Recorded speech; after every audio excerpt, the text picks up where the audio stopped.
This is an iHeart podcast. Guaranteed human. The universe is full of mysteries. Black holes, quantum physics, galaxies. On TikTok, millions of people are learning more about the universe around them every day. Scientists break down complex theories, demonstrate experiments, and connect dots between the cosmos and our daily lives. One scroll might reveal the concepts on the fabric of space-time, the next an optical illusion. It's discovery on a massive scale, where millions learn something new every day. All cat parents understand the feeling of being totally ignored by your cat and often thinking, does my cat even love me? There's only one solution to solve that: Sheba. Feed your cat Sheba and go from feeling ignored to truly adored in 12 days guaranteed or your money back. Sheba has a menu of products, appetizers, entrees, treats, and even a kitten's menu. So Sheba has a product for even the pickiest eater, like Sheba Puree made with bone broth, a smooth and creamy texture that cats love, or Sheba Grilled, protein-rich formula made with real chicken and seafood. To learn more, check out Sheba.com. Hey folks, owning a home means one thing. Something's gonna break. AC, plumbing, fridge, and it's never convenient or cheap. That's where American Home Shield comes in. An AHS Home warranty can help protect your wallet from pricey breakdowns on even your oldest appliances and systems. And if they can't repair the covered item, they'll replace it. So check out American Home Shield and get 20% off any plan at ahs.com/SYSK and see promo details. See ahs.com/contracts for coverage details, including service fees, limitations, and exclusions. American Home Shield. Don't worry, be warranty. Welcome to Stuff You Should Know, a production of iHeartRadio.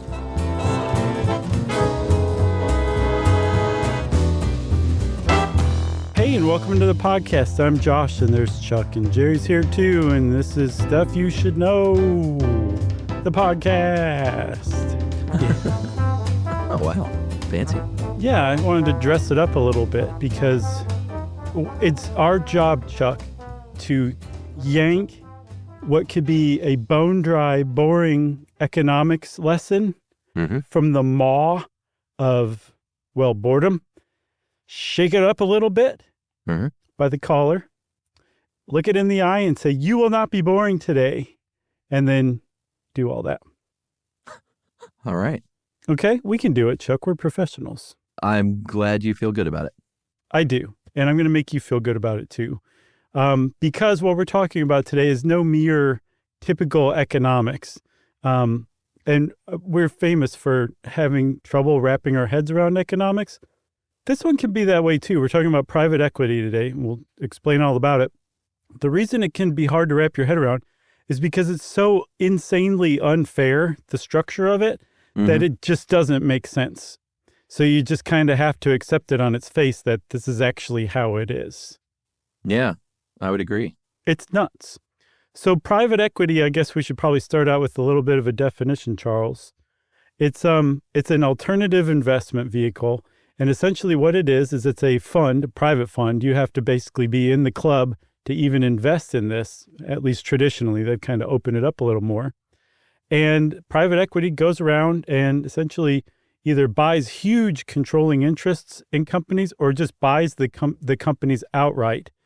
Trims them down, makes them lean, mean, and efficient, and if ideally turns them around for a healthy profit, walks away, does it again. Everybody who invested gets even richer than they already were, and that's the basics, the very most basic definition of private equity. Yeah, it's something that's become much more popular in the past, 20-ish years, but really kind of started in the 70s, as we'll see. And it's an alternative investment, so it's not like stocks or bonds or anything. It's generally a little riskier. There's less oversight. There's less transparency. And they want to keep it that way. Yeah. They've actually gone to great lengths to make sure that it's much less transparent. One reason why the government, who is in charge of regulating stuff to make it transparent, like stocks and bonds and disclosures and all that, is that you or I or anybody could walk along, open up a brokerage account and start buying stocks and bonds. You don't have to be savvy at all. To invest in private equity, because of the risk, because it's just so different from traditional stocks and bonds and normal investments, the government says you're on your own. As a matter of fact, you have to register as an accredited investor, which says that you either know what you're doing so much that we don't have to worry about you losing your shirt, like you're going to just deal with it if that happens, or you have so much money, it's not really going to matter if you lose your investment. Those are the people who can invest in private equity, and usually they're institutional investors, right? Like huge, massive, like funds or college endowments or something. Yeah, and the people who really come out on top are the people that manage these. Mm-hmm. If you're a managing partner, there's a formula known as 2 and 20, where the company that you're managing, that you have taken over, they pay you 2% of the total assets of that company, plus 20% of the profits above whatever threshold that you agree on, I guess. And then there's all sorts of other ways that they can make money, as we'll see, like, selling the land that the business sits on, maybe to yourself, and then renting it back to that same company at a higher rate. So yeah, we'll dig into all that. But they're the people that are really getting rich are the people that are investing in these, but really managing these. Right. So if you ever hear a news story about some guy who ran some great venerated company into the ground, and they're like, yeah, I mean, even I lost my investment, do not feel bad for them, because they made probably hundreds of millions or billions of dollars for themselves from those fees. And those fees can't be taken back, like, because that company's in bankruptcy, because you can show that they did a terrible job of managing this company. Doesn't matter. They get to keep that money no matter what the turnout is, no matter how many people lose their jobs. That is why almost everyone in the world hates private equity people. Yeah, and they generally do this to private companies. Sometimes it'll be a controlling interest in a much larger publicly traded company, but generally we're talking about private companies here. And we're going to go through industries and different examples of specific companies in a bit. Mm-hmm. But it's usually almost always what's called a leverage buyout, in which the money to buy this company comes from a huge loan that company is also then responsible for. So it's really whoever came. I mean, I guess we'll get to who basically came up with this stuff, but it's a sort of evil financial genius on a level that is kind of hard to comprehend that it was ever allowed to happen. Yeah, it's the best analogy I've been able to come up with. Is it's like if you went and bought a house, the house had to go take out a loan and a mortgage so that you could buy and own it. And you didn't actually care about the house because you're planning on selling it down the road. So you didn't keep it up. And then you just decide to walk away from the house, and the house is responsible for paying off the loan it took out so you could buy it. That's the best I can come up with. Yeah. I mean, that's a thing. And it's a big thing. Right now, private equity firms, the companies they own in the United States employ more than 13 million people. Mm-hmm. And they account for about $2 trillion which is about 7% of the GDP. And like I said, it all started out in the 70s with a guy named Milton Friedman from the University of Chicago, who was, I mean, it seems very sort of old hat now to hear, but he was kind of one of the first people to step forward and say, the only thing any corporation should ever worry about is their shareholders. The people don't matter, the product don't matter. Doesn't matter, rather. English grammar doesn't matter. And the only thing that matters is the profits that we turn for our shareholders. And once somebody kind of said the quiet part out loud, everybody's like, oh, well, he said it, so that's what we're going to all try and do now. Yeah. One of the worst ideas in the history of the world, and it just took off. So, yeah, Friedman, that was step one. Step two was laid, step 2 through 10, I would say, was laid out by a guy named Michael Jensen, who was an economist with Harvard Business School in the 70s and 80s. And he basically said traditional companies that have, you've got a CEO and you have employees, and the CEO is paid a certain salary a year and everything's great. That doesn't work, because the CEO, the person making the decisions in what moves the company makes, they might be in conflict with the shareholders. They might be spending a bunch of money and they don't care. They don't care about the shareholders, the investors who, again, as Milton Friedman said, the entire purpose of the corporation is to enrich the shareholders. So how can you bring a CEO in line And he said a couple of things. One, you can pay them in stock. So that Yeah. whole thing about how CEOs get huge stock packages now, that came from Michael Jensen. And the reason why is because now suddenly they're a shareholder. So they Right. care about what the shareholders are getting, right? That's number one. Then number two, if you buy a company using that leverage buyout technique where you make the company take out tons of loans so that you can buy that company, it's saddled with so much debt that it immediately has to figure out how to get lean and mean, emphasis on mean, so that it can keep afloat and pay off of those debts. So like immediately managers have to trim the fat, and it just gets more efficient and outperforms just a traditionally run company. That was Michael Jensen's contributions. Yeah, and we're going to talk about the different ways this happens. Obviously, firing people is a big way to trim the fat, to pay back those huge loans that someone took out on your behalf that you're now responsible for, once again. So, mass layoffs is one way to make that happen. That's one way to trim the fat. Even if it, makes the company not function as well, it doesn't matter. Right. Sometimes there is fat that can be trimmed. So we're not saying like no one should ever be laid off or anything like that. Like we're realistic people. But we're talking about, leverage buyouts and kind of how they work. So another thing they can do is break them apart. And if you've ever seen the movie Wall Street with the great Michael Douglas, I just watched that again for the billionth time recently. Oh, really? Yeah, very, very good example. It's one of my favorite movies, but very, very good examples of all this stuff in there. As far as like buying, in his case, when he bought Charlie Sheen's father's airline, just for the sole purpose of breaking it apart and driving it into the ground to get rich. Right. But selling off assets is another way to do it. Like I mentioned, like selling off the land that the business sits on. Sometimes that equity firm owns the real estate company as well. Yeah. That buys the land that the company sits on and then leases it back to that company. Sometimes against their best interest at like higher rental rates. Yeah, I'll give you an example. We'll talk a little more about Red Lobster, but they got taken over in a leveraged buyout, and the company did exactly that. They sold off all of their assets, all of their restaurants, just sold them off, and then they sold them to a company who turned around and leased them to Red Lobster. Right?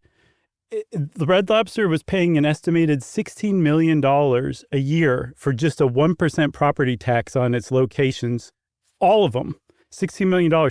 Now their leases amount to $158 million, right? So these are just terrible, terrible business decisions. And the reason why is because anytime a big influx of cash comes in, it gets divided up among the investors. They get tons of money. And it's not just like from selling properties, Chuck. One of the other ways that investors get their money back, get a return on their investment, is they'll take out more loans from the company. After the company's been bought and has all this extra debt, they'll take out even more loans. And when that money comes in, rather than spending it on the company, they'll divide some or all of it up among the investors. So it's like a vampire process at its worst. I feel like we really should say something to be fair. There is a lot of well-run, well-thought-out private equity firms that know what they're doing that actually have saved companies from going under. It happens. It's just when it's bad, it's so bad that it almost makes it seem like there shouldn't be this type of business model. Yeah, for sure. Sometimes it's a quick thing. Like in the case of Wall Street, like there was no long-term plan for Gordon Gekko. Right. And Blue Star Air. It was like a house flip. You buy this company, sort of a smaller company, and you want to make it look good for maybe another private equity firm to come along and buy. So if you're a manager of that firm, you're going to make a lot of very short-term decisions that make it appear much healthier than it really is on paper. So they can just kind of turn it and flip it and get a big payoff, and then it's someone else's problem where they're going to do the same thing probably. Yeah. And like you said, one of the big things that happens is including layoffs, including just sucking the company dry of its money, is the customer suffers as well. Usually the product or the service takes a really big hit because you're trying to figure out how to put that same thing out and charge as much as you can for it by putting as little as you can into it, because the people who bought the company don't really care about the company or what it does. Good time for a break? I think so. And then we'll come back and talk some more about the history of this whole thing, huh? All right, I need to go get some pomade and grease my hair back real quick. I'll be right back. Okay.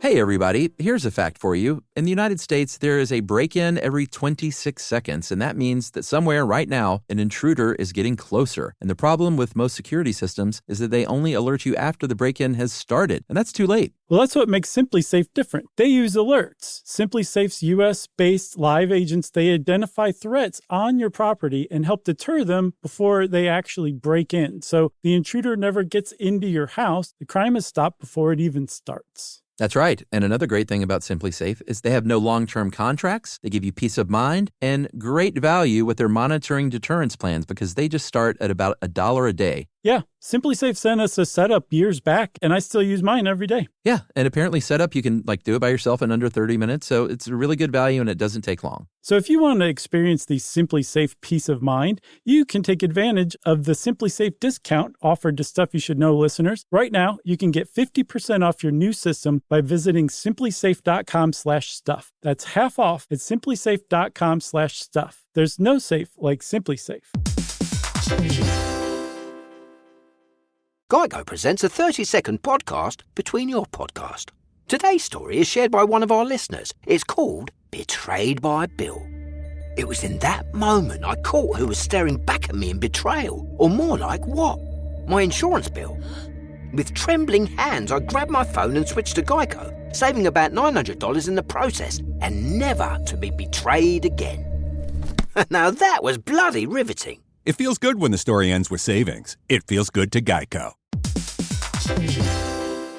Work can be a little weird. One minute you're in a meeting that could have been an email. The next you're trying to decode corporate jargon that somehow means nothing. And don't even get us started on the quick sync that turns into a 45-minute deep dive. Yeah, well, the truth is figuring out your career isn't always straightforward. Whether you're trying to grow, pivot, or just stay relevant, it can feel like you're navigating it all on your own. Well, that's where LinkedIn comes in. That's right. LinkedIn can help you grow your career, helping you confidently navigate your path with insights, ideas, and inspiration from your professional community. You can stay up to date with the latest trends in your field, connect with people who get it, and discover opportunities tailored to your goals, your experience, and what actually matters to you. Whether you're looking for something new or just trying to grow where you are, LinkedIn gives you the tools and connections to move forward with confidence. Because LinkedIn is the network that works for you. Visit linkedin.com/knowstuff to learn more.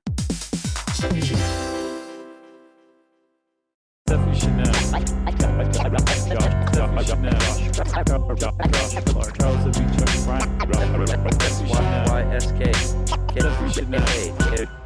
I should mention real quick that I love Wall Street so much that I was watching it again and I was like, I wonder if there's a T-shirt that says Endicott Steel.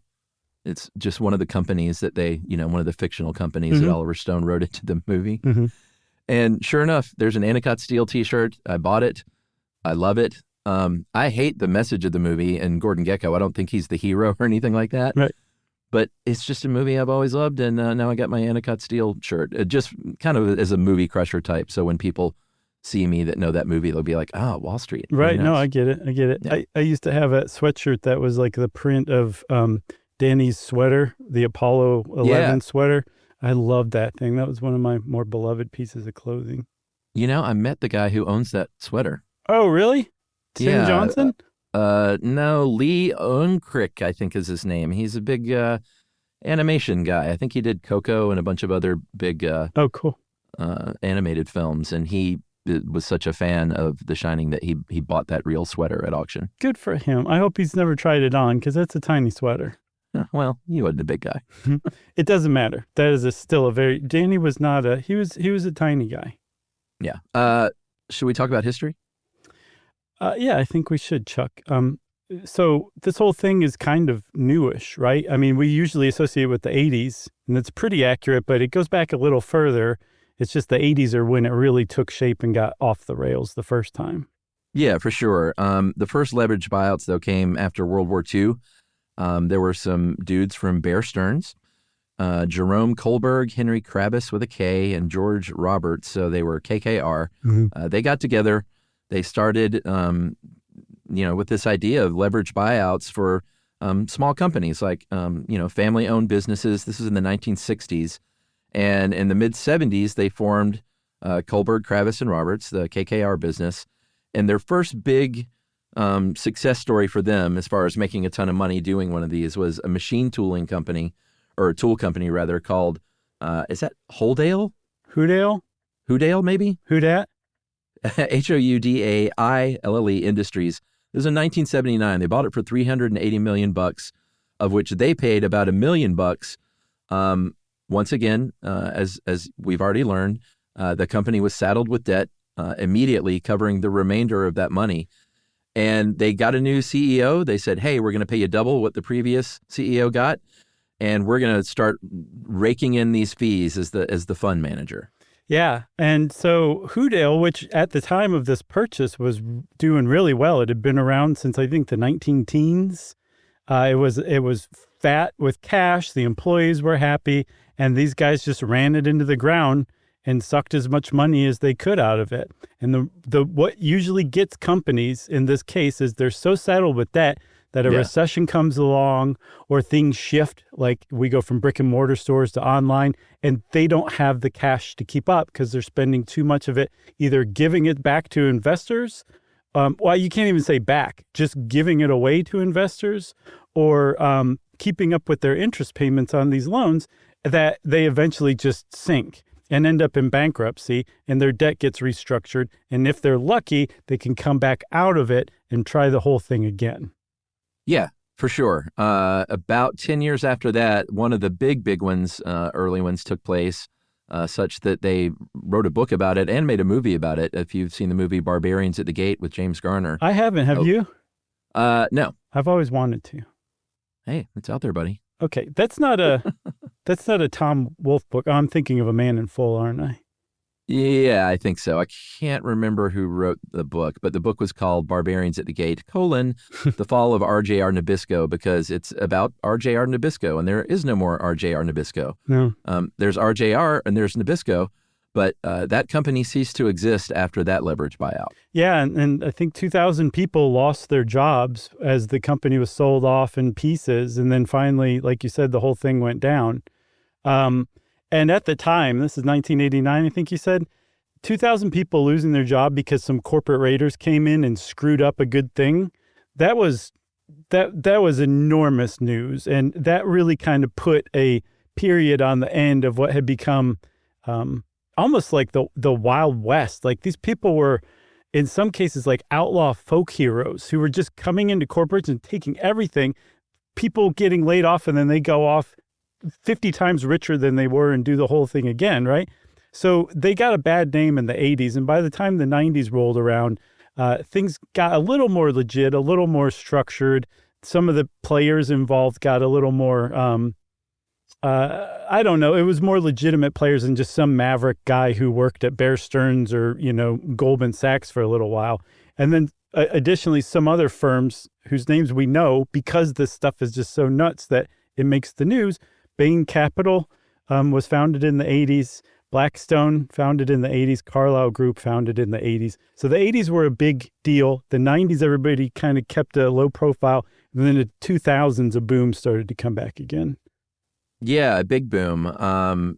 Everything crashed. We've done a couple of episodes kind of around the 2008 crash. Mm-hmm. But a lot of private equity firms did okay. It's not like they were completely unscathed or anything like that.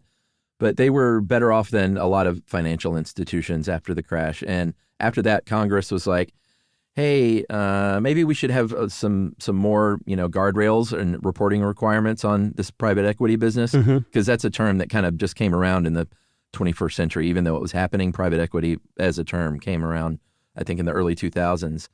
And even though they put some more reporting requirements around it, still way less transparent and way fewer requirements than, the publicly traded companies and the stock market and banks and stuff like that. Right.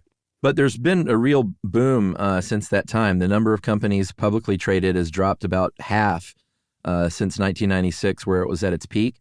And a couple of years ago in 2023, there were 5 times as many private equity-backed firms as publicly held companies.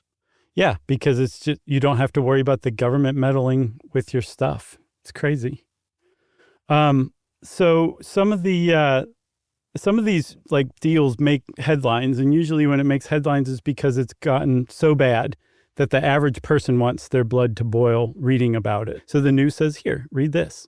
One of the big ones that I remember was Toys R Us. Yeah. This is another thing. It will also make news if like a beloved nostalgic brand just gets torn apart by corporate raiders. And Toys R Us definitely fit that bill. Most people our age have memories of going to Toys R Us and it being like, how does this place exist? This is the most amazing place on the planet. In addition to that, even more importantly than that loss of nostalgia, is that 30,000 people lost their jobs because of a private equity takeover of Toys R Us that eventually ran it into the ground. Yeah. I mean, it makes some of those earlier ones where, 1,000, 1,200 people lose their job seem quaint. Yeah. 30,000 people just, sorry, you don't have a job anymore. Yeah, there's this guy. We got to talk about Sears because that's another one. Iconic brand, iconic brick and mortar store. I would say there's some nostalgia tied up in Sears for sure. Sure. And a guy named Edward Lampert is someone who may not be on your radar unless you follow this stuff a little more closely. Kmart files for bankruptcy in 2002, and Ed Lampert comes in. He was a Goldman Sachs guy. And he, I think, former by this time. Right. But he buys up a bunch of the debt from Kmart. They come out of bankruptcy, and then he has a hedge fund, ESL Investments, and they were the largest shareholder, and so thus he becomes the chairman and can then run the show. Right, and he says, Kmart, I think we should buy Sears. And he had a pretty big stake in Sears, too, so much so that he was later accused of devaluing Sears so that he could buy it through Kmart for cheaper. Regardless, Kmart bought Sears, and they formed the Sears Holding Company, which was this huge, massive retailer. Kmart was not doing very good. Sears was doing amazing, tens and tens of billions of dollars in sales every year. And for the first couple of years, things were going pretty well. But Edward Lampert, being a corporate rating private equity guy, again, this is his firm. So he is directly taking hundreds of millions of dollars, that 2% of the assets every year, plus that 20% when he gets above performance goals. So by juicing this company and like boosting the stock price and the value of all this stuff, he's getting huge percentages of that every year, right? The problem is these bad management decisions. This is when it goes bad, and this is when you end up reading about it. One of the big things they did was a stock buyback, right? And if you have a bunch of stock out there, a bunch of shares out there on the market, just by like the laws of supply and demand, they're worth less than if they're scarcer. So you go as the company and buy those shares back, and because there's fewer shares on the market, your share price can increase, right? So if you're holding shares in the company, your share price goes up, and you make the company buy the stocks back. It's not like you're out there doing it yourself, right? The better thing to do traditionally for if you want your business to keep running is to use that money to keep your business running. But instead, they took $6 billion and bought stock back to raise the share price. And they only spent, I think this is over a couple of years, they only spent half of that on capital expenditures, like keeping up your properties, maintaining your buildings, stuff like that. And so the company just almost immediately started to just falter. Yeah, so things start faltering. This is around 2007 or so. And ESL, which again was Ed Lampert's company, they and some other firms then loan money to themselves, almost $2.6 billion. And so they're now also collecting interest and fees on that. So about $400 million in interest and fees to the big loan that they gave themselves. And Sears continues to sort of tank, or the Sears Holding Company continues to tank. That's when they break it up. They spun off, they start spinning off different divisions. ESL is buying shares in most of those smaller divisions as well once they break it apart. And then in 2015, Ed Lampert founded a real estate company called Seritage Growth Properties. They bought 266 Sears and Kmart buildings and then rented them back to themselves. Right. It's like robbing Peter to pay Peter. Yeah, it's just sounds like such a obvious fleecing. It is. And grift. And it's totally legal. That's the thing. They're not breaking any laws. All of this is completely legal. It's just despicably unfair.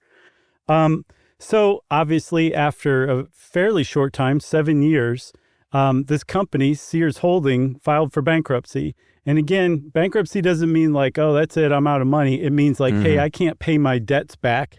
So I'm going to negotiate with all of these people and hopefully reduce it by 2/3. And then I can manage that. So I'm going to come back out of bankruptcy and try to continue on. That was the result for Sears Holding.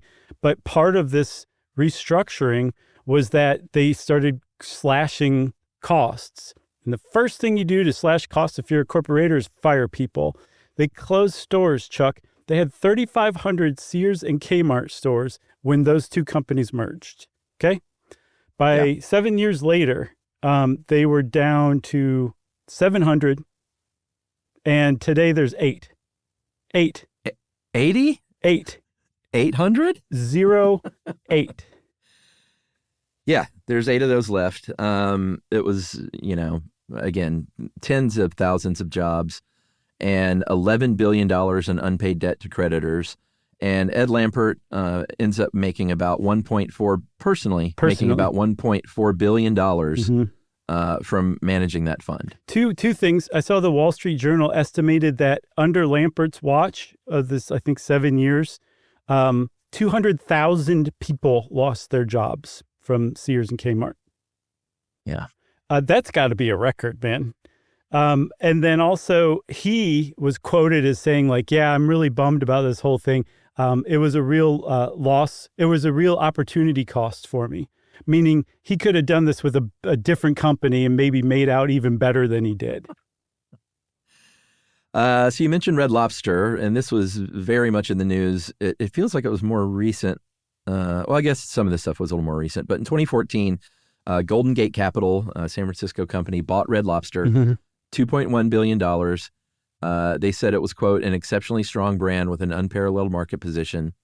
And in order to pay for that deal, they sold, as you mentioned, they sold the real estate of 500 restaurants for about $1.5 billion. And a company called American Realty Capital Partners bought that land and then, once again, leased it back at a higher rate, like above market rates. Yeah. And again, that $1.5 billion, a significant portion of it just went right to investors. I'm not sure how much, but that's the playbook, right? I also have to say I worked at Red Lobster as a server for a little bit. Whoa. You and I have dined at Red Lobster before one time. It's probably the only time I've been there in the past 40 years. Okay. And you never, I don't think, disclosed to me that. Did I not?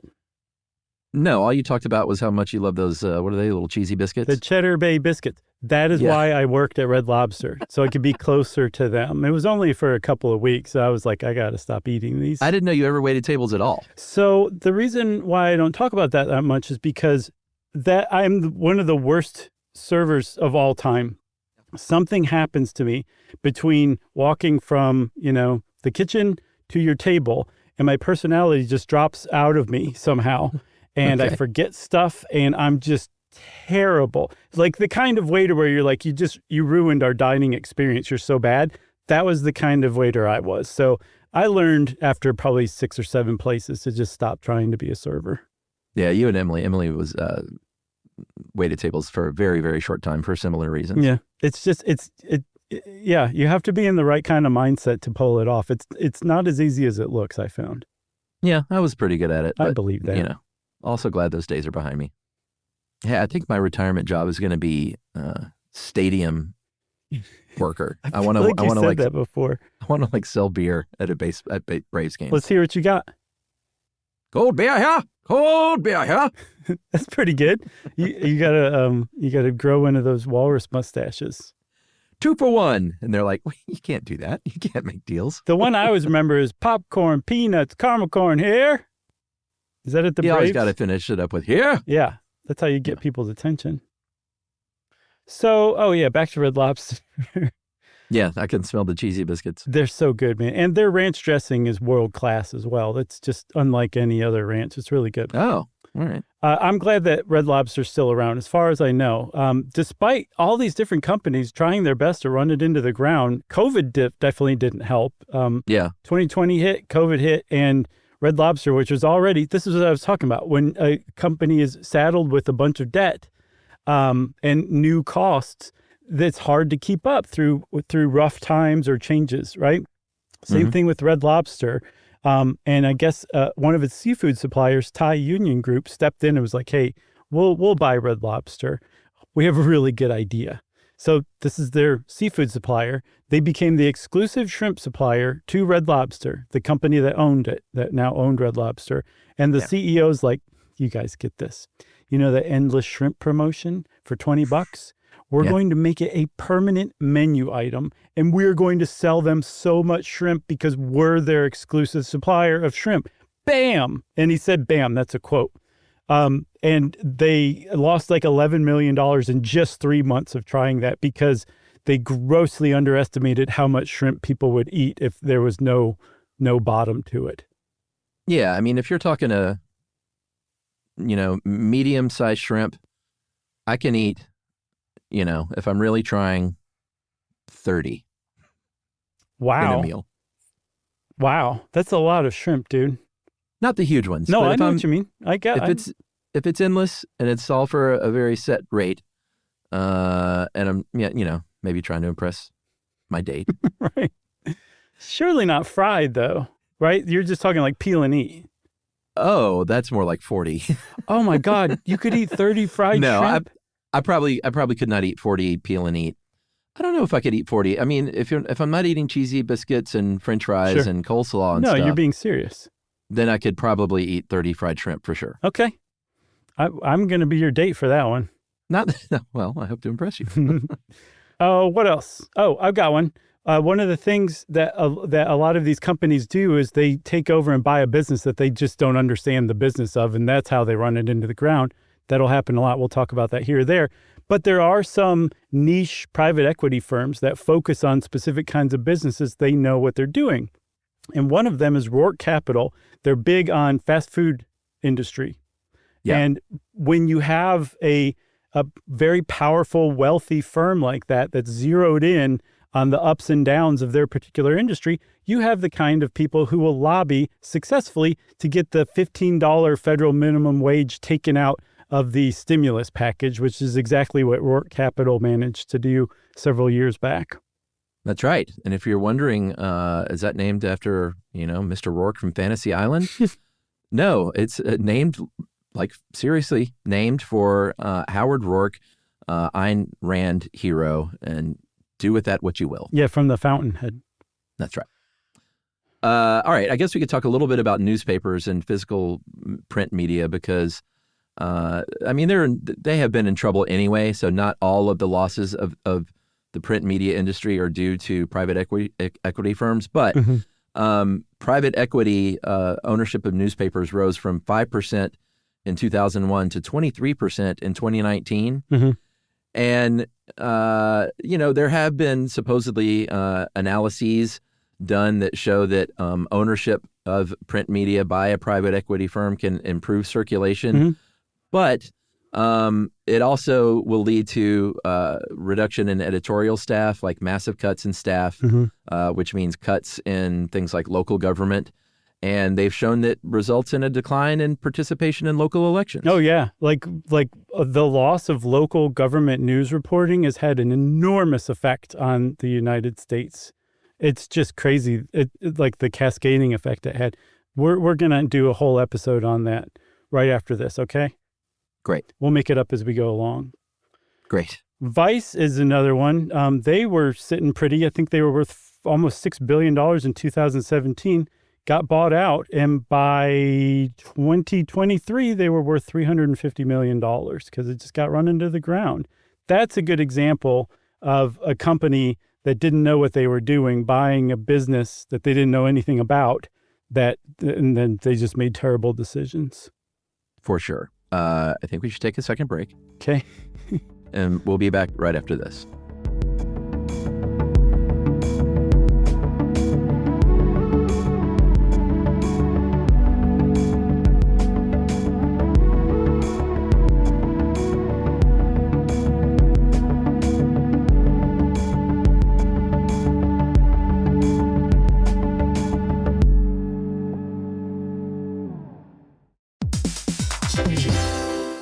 Hey, everybody. Here's a fact for you. In the United States, there is a break-in every 26 seconds, and that means that somewhere right now, an intruder is getting closer. And the problem with most security systems is that they only alert you after the break-in has started, and that's too late. Well, that's what makes SimpliSafe different. They use alerts. SimpliSafe's US-based live agents, they identify threats on your property and help deter them before they actually break in. So the intruder never gets into your house. The crime is stopped before it even starts. That's right. And another great thing about SimpliSafe is they have no long-term contracts. They give you peace of mind and great value with their monitoring deterrence plans because they just start at about $1 a day. Yeah, SimpliSafe sent us a setup years back, and I still use mine every day. Yeah, and apparently setup, you can do it by yourself in under 30 minutes. So it's a really good value and it doesn't take long. So if you want to experience the SimpliSafe peace of mind, you can take advantage of the SimpliSafe discount offered to Stuff You Should Know listeners. Right now, you can get 50% off your new system by visiting simplisafe.com/stuff. That's half off at simplisafe.com/stuff. There's no safe like SimpliSafe.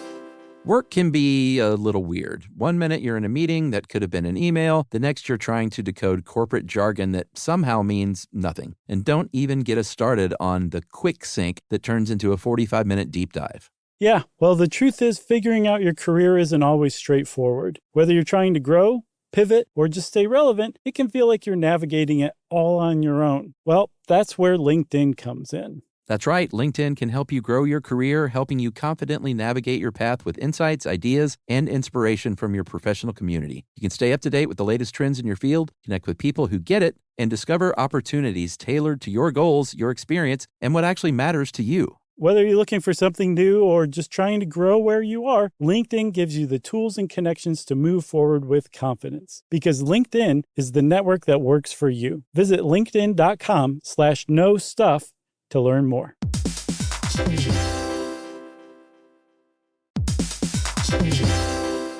Hey everybody, we're here to talk to you about Wayfair, who believes that spaces should be functional, they should be comfortable, they should be well designed, and they can be well designed by you with their help. Your updated space should feel more comfortable, inviting, and practical for everyday use. And we're talking about outdoor seating. We're talking about grills. We're talking about major appliances. If you need storage solutions, Wayfair can help you out. Patio lighting, rugs, decor. It is your one-stop shop for home. Yeah, I mean, it's getting nice out, so it's time to think about living outdoors for the next few months. And Wayfair knows that outdoor furniture, it's heavy, it's intimidating to assemble. So Wayfair has stepped in and said, we're going to handle the hard part so you don't have to. That's right. You can shop Wayfair Verified, your shortcut to the good stuff. And that means their team of product specialists are going to vet everything by hand using a 10-point inspection, testing things like, quality materials, functionality, and features, and even how long it takes to build that piece of furniture. And the overall experience save time, reduce hassle, and improved convenience. Patio season is here, and these deals won't last. So head to wayfair.com right now to get your outdoor space ready for way less. That's WAYFAIR.com. Wayfair, every style, every home.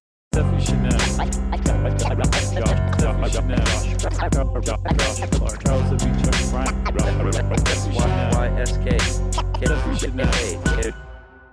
Okay, Chuck, we're back, and here's where we really get into the problems. I mean, aside from people getting laid off, people being neglected in the hospitals they go to because they're owned by private equity firms, that's become a big problem in the 21st century in the United States, too. Yeah, there's in 2024 alone, by one count at least, there were 166 leverage buyouts in healthcare just in that one year. And 7 of the 8 biggest healthcare bankruptcies that year were from companies owned by private equity firms or hospitals and healthcare organizations. Right. The private equity firm dental practices rose dramatically from the teens to the 2020s. And that results in things like companies push. I read an article about a dental express in Ohio telling a mom that her 3-year-old needed 7 root canals. Yeah, for sure. And the same goes with hospitals. Hospitals, if they're owned by a private equity firm, they result in higher charges, more safety issues.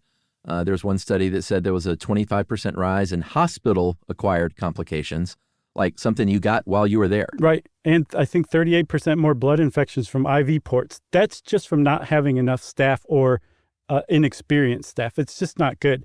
And it gets even worse.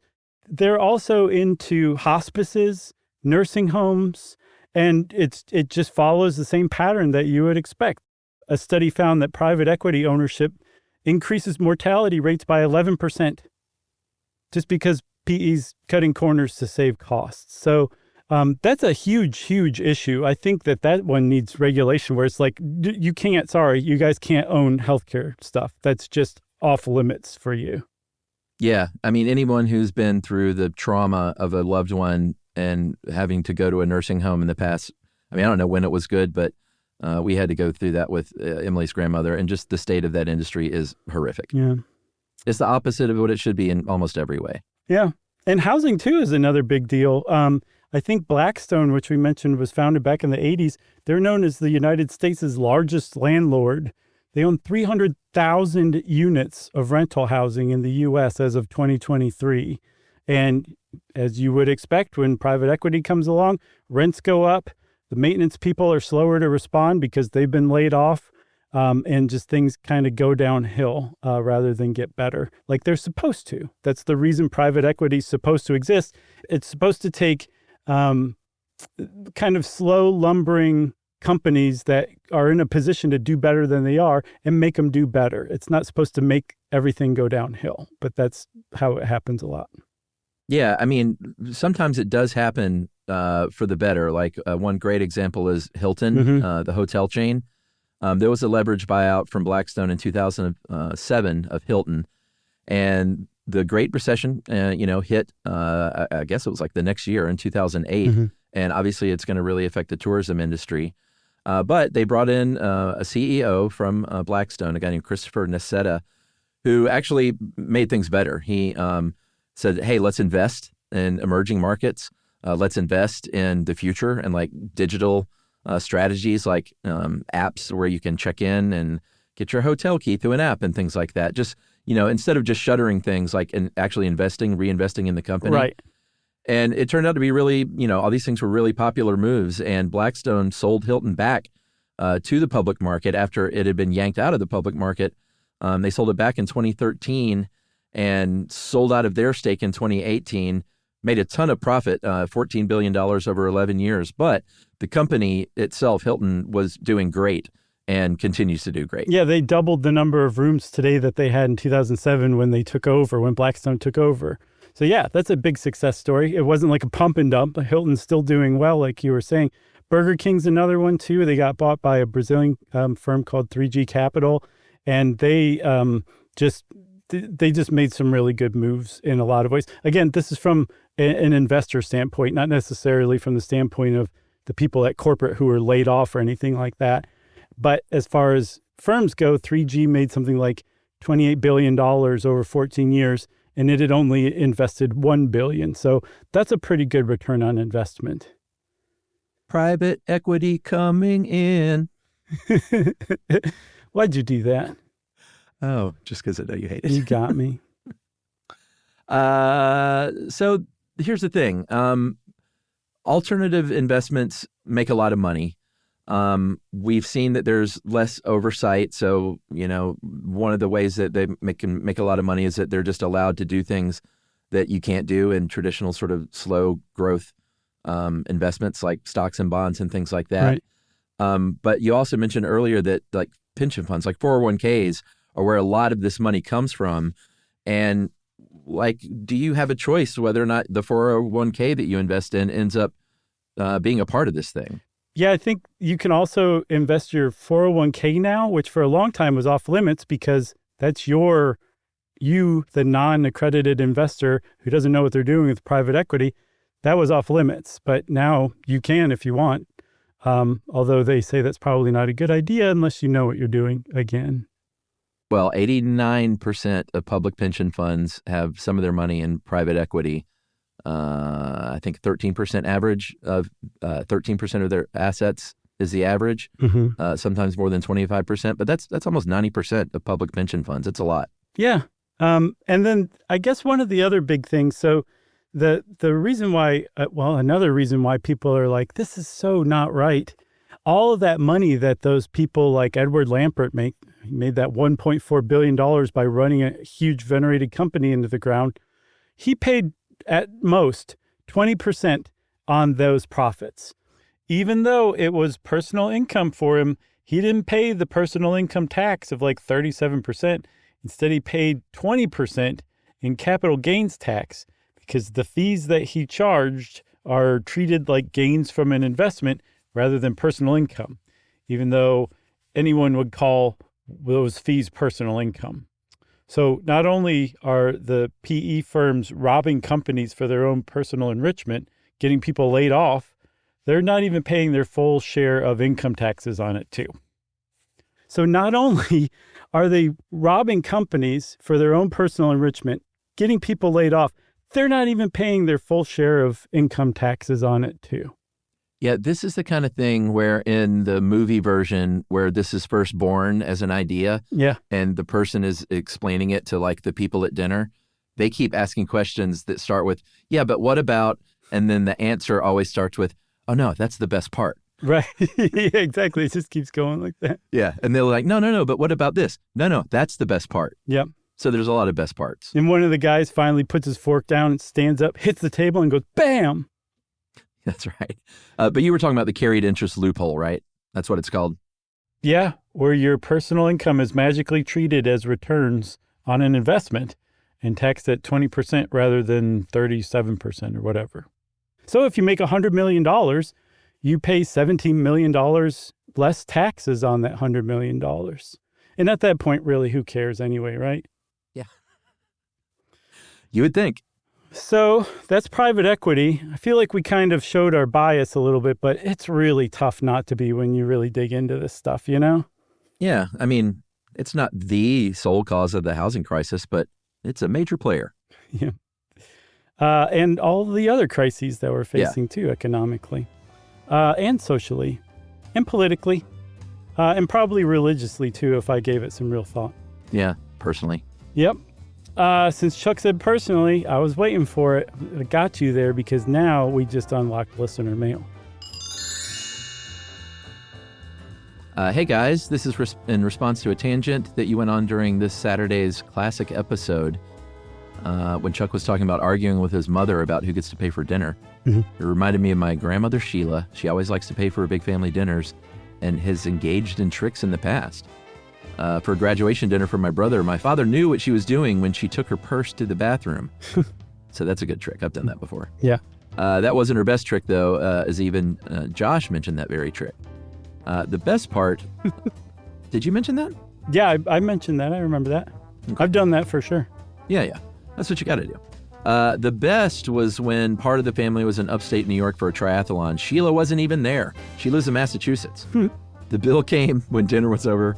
The night before the race, my father and my aunt reached for their card, and the waitress said it had been taken care of.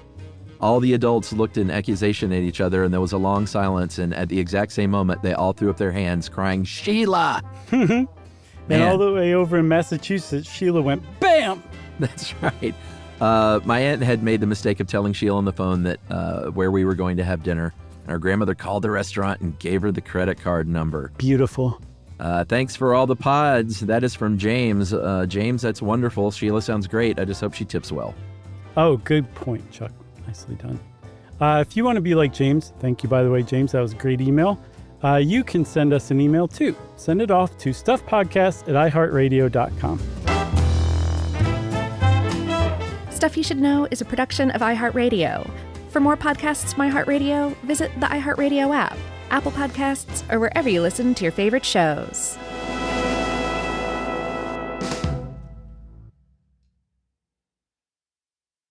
Introducing the all-new Mazda CX-5, featuring more connection. Hey Google, where's the nearest Pilates class? Safety that has your back. More discovery on the scenic routes. More passion in the details. And more control in changing weather.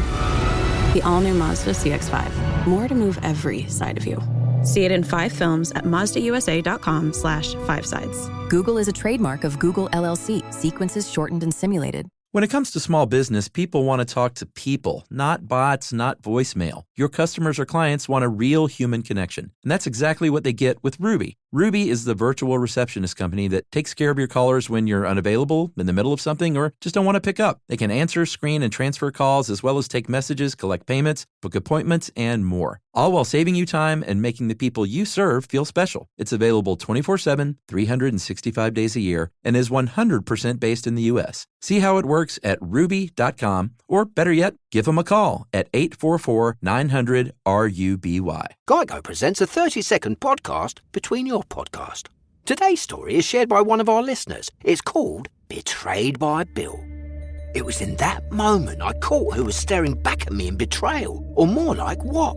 My insurance bill. With trembling hands, I grabbed my phone and switched to Geico, saving about $900 in the process, and never to be betrayed again. Now that was bloody riveting. It feels good when the story ends with savings. It feels good to Geico. This is an iHeart podcast. Guaranteed human.